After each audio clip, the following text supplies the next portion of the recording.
Hi guys! For today's video ay ituturo ko sa inyo kung paano ba tayo magbayad ng ating mga loan sa Shopee. Dito sa SpayLater, kung ginagamit ninyo ang inyong SpayLater at meron kayong mga kinuhang mga item, mga gamit gadget, sa SpayLater, ganito lang kadaling magbayad. Ito yung inyong mga bill. Ito, ganyan, ayan. I-click nyo lang itong babayaran ninyong bill. Ayan, ito yung aking babayaran. So ayan, dahil na click ko na yan siya kanina, ito, pipiliin nyo lang kung saan yung babayaran ninyo. Ito yung babayaran nyo, siyempre yung unang months ng deadline ninyo. So, pipindutin nyo lang yan. Ayan, pay natin. Ayan. Pindutin nyo yan. April muna ang babayaran ko. So, ganyan ako kasipag mag-check out sa Shopee. Pero hindi lahat yan sa akin ha. Maghahati-hati kami ng aking mga sister dyan. Kung ano yung mga gusto namin, ginagamit namin yung ang aking SpayLater. Yung aking credit kasi dito ay medyo malaki na. So, sayang naman, lalo na kung naka zero interest. So, ipipay na natin siya. Ito, confirm ko na lang kasi napindot ko na yan kanina. So, ito, yung InstaPay, dito may option kung saan tayo magbabayad. Ayan. Pwede kang magbayad over the counter or payment ka ng e-wallet. Pero ako, ang gamit ko ay InstaPay dahil dito sa InstaPay ay free lang, walang charge kapag nagbabayad. So, pay lang natin yan.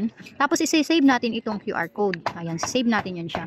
So, plus ini-screenshot ko pa para kung nagkaroon ng error sa pag-save, at least na mayroon akong copy. Tapos, punta tayo sa ating GCash. So, punta naman tayo sa ating GCash. Ating GCash. Ayan. So, open lang natin yung GCash natin. Ayan. And then dito, ito mayroong QR code dito sa may baba. May sign ng QR code. I-click nyo lang yung QR code na yan. Ayan. Tapos itong mayroong QR upload.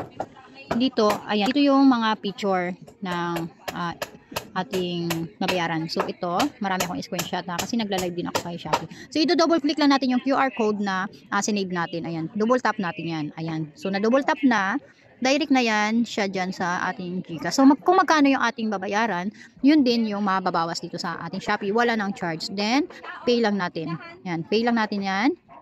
Ayan. Tapos, save na natin ang ating resibo. So, ayan, kung nakikita nyo, dito sa may taas, ay nag-pop up na dito yung congratulations na nakabayad na tayo kay Shopee. Ayan.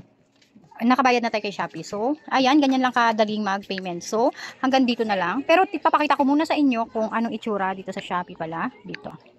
Tingnan natin kung ano yung ating nabayaran, kung nagbawas na ba siya. Ayan. So, dahil paid na, ayan, may nakalagay naman dito na. Ayan, paid na siya. So, ang natitira na lang, ito na lang yan. Palit na yung aking babayaran. So, ganyan lang kadali ha. Kaya kung meron kayong kung meron kayong SpayLater sa inyong Shopee, gamitin nyo na yan guys. Gamitin nyo na yan sa pag-check out, lalo na at maraming mga free shipping plus zero interest sa ating Shopee. So, hanggang dito na lang. Thank you for watching.